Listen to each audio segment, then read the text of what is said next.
social workers, therapists, and foster families and guidance counselors always saying is, you make an issue into a bigger problem. You have these people right there. Why don't you ask them the well, or why don't you talk to them? They will more than likely help you find a solution to your problems. You're always getting wrapped up in your head with all these crazy elaborate answers when the answer is just right in front of you. That's what the youth need to say to the workers and to the legislatives and federal branches. You guys are trying to help us out, but you're making these crazy, long, elaborate problems when you can just ask the foster youth and they'll be glad to give you, I'll tell you what's wrong.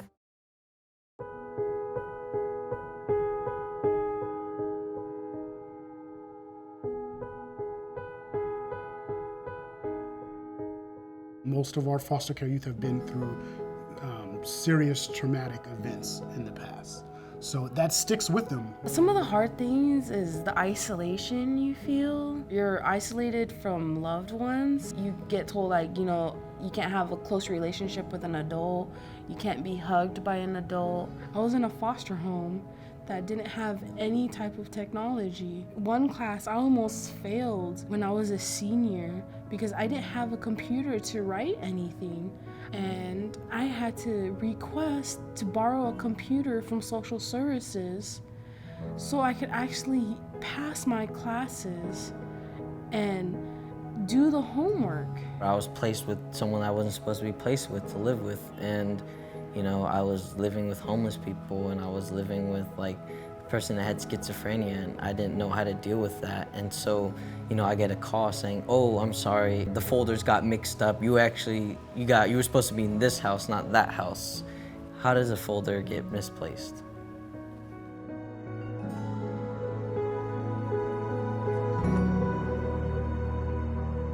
I've been surprised with some of the inefficiencies in the system. The part that's most infuriating is that it's so inefficient in a way that you're like, am I in the 1950s? Because the technology isn't being applied to this problem. At times it's like we're still back in the 90s or in the 80s where you would communicate only through phones or through faxes. It's just such an archaic system, and it takes forever for people to be matched with their youth. It took me and my partner 3 years to go through the system and be matched with our children. There's over 50,000 young people in the foster care system waiting to be placed in California alone.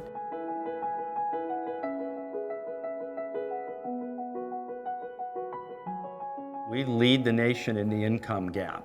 The gap between the 75th percentile and the 25th percentile income earners in Silicon Valley is wider than anywhere in the country.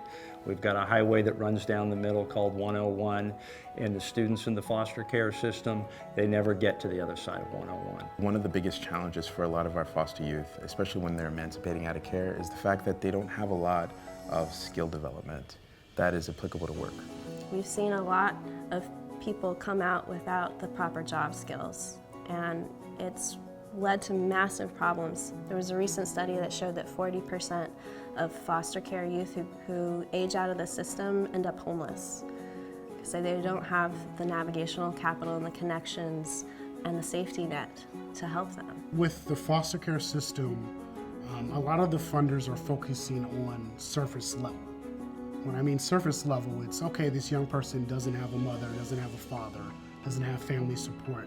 Let's provide them with some of those basic needs of housing. But in order to support this population, we need more. We need to take a deeper dive.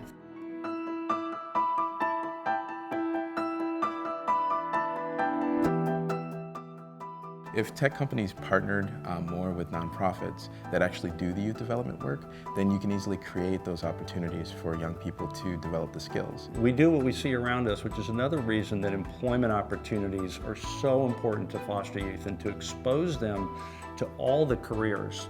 Technology could really help at almost any level of the foster care system. with technology, you know, when they're doing housing and placements and dealing with the trauma, it'll help eliminate placement disruptions. I feel like the private sector has done a tremendous job inventing technology that does amazing things. It tells us where to drive. It predicts what we're going to be doing a few weeks from now. It seems like those same tools could be applied to many of the factors that are occurring with our young people today. I think what's really needed at this point is for people to come together from different sectors to help craft solutions that make sense. It took other people to see the potential in me, to bring me up and sort of guide me and be that friend so I could be more successful. It's critically important that we give them the opportunity and exposure to different options and really just keep them engaged. Let them know that there's a future out there for them that looks different than what they thought might be ahead of them. It's not a minimum wage future. It doesn't need to be a minimum wage future.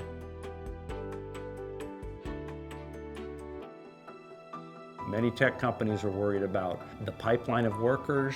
They're worried about diversity in their workforce. We've got tremendous diversity to offer them with the youth in the foster care system. And we've got youth who have the great grit and determination, who've overcome many barriers. Many of them are on a non-traditional education path, but they have the ability and the determination to be great workers. Make this more accessible for our young people because they will surprise you. These young people are resilient, they are strong, they've been through more than you and I ever have, and they're tremendous assets to society if we can give them access to the opportunities that they deserve.